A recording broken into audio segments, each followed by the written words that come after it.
The Waze app is supposed to help drivers avoid traffic and save time, but now some drivers are complaining it's sending them down some of the city's steepest streets.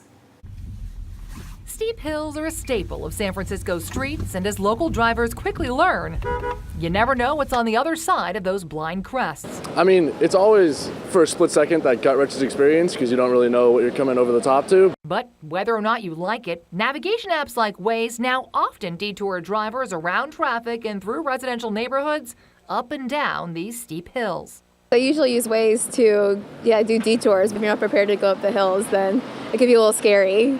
Speaking of scary, check out this hill in LA. Homeowners here say Waze is putting people in danger by detouring drivers down one of the steepest streets in the country. From flipped cars to stalls, neighbors have documented a number of dangerous accidents. When you get to the top, you can't see the hill on the other side. At issue, Waze uses driver data to find creative detours and shortcuts around traffic. For instance, to avoid the Broadway tunnel in San Francisco Friday morning, Waze sent drivers on a wiggle, up Union, over to Green, and down Vallejo.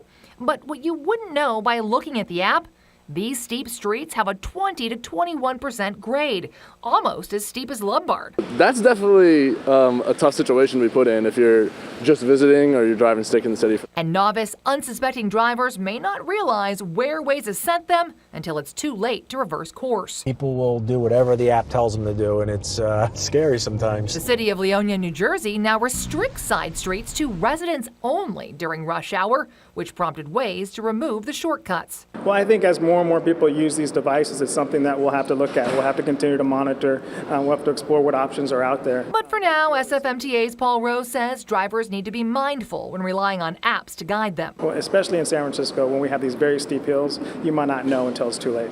As for novice drivers, some hope this will all lead to upgrades in the app. They should maybe have a notification saying hey, if you're going this way, there's going to be this type of grade or whatever.